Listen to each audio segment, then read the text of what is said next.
আমাদের মুসলিম ধর্মে কেউ মারা গেলে কানে শুনলে কী বলতে হয়, বা জানাজায় কী বলতে হয়, বা মাটি দিতে গেলে কী বলতে হয়, এ টু জেড আর সনাতনী বোন কি সুন্দর করে বোঝালো। আপনার ভিডিওটা দেখুন। দেখেন ইসলাম ধর্মটা কত দূর অগ্রসর হয়েছে। মুসলমানদের মধ্যে যদি শোনা যায় যে অমুক জায়গায় একজন ব্যক্তি মারা গেছে, এই মৃত্যুর সংবাদটা শোনার সঙ্গে সঙ্গে কি সুন্দর করে আপনারা বলেন ইন্না লিল্লাহি ওয়া ইন্না ইলাইহি রাজিউন, বলেন না?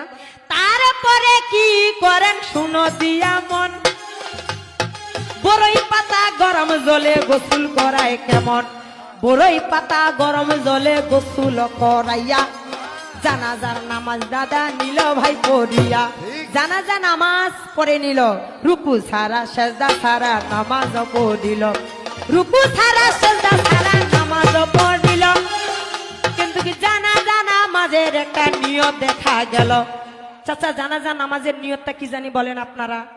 না ওয়াইতুয়ান ওয়াদিয়া আরবায়াত তাকবীরাতি সালাতুল জানাজাতি ফারদুল কিফায়াতি আসসানাউনিল্লাহি তাআলা ওয়া সালাতু আমান নাবিয়ান মুত্তাজিহান ইলা জিহাতিল কাবাতি শরীফাত আল্লাহু আকবার। এটা কি আমার মুখের বানানো কথা?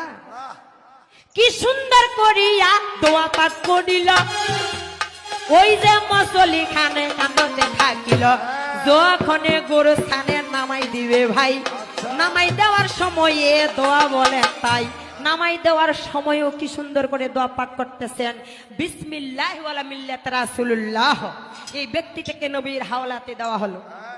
তারপরে মাটি দেওয়ার সময় বলতেছেন মিনহা খালাকনাকুম ওয়া ফিহা নুইদুকুম ওয়া মিনহা নুখরিজুকুম তারাতান উখরা।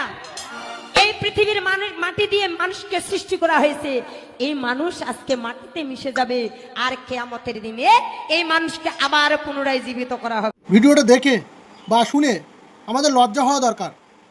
ভিডিওটা ভালো লাগলে সাবস্ক্রাইব করে আমাদের পাশে থাকুন এবং ভিডিওটা শেয়ার করে আপনার বন্ধুদের কাছে ছড়িয়ে দেন।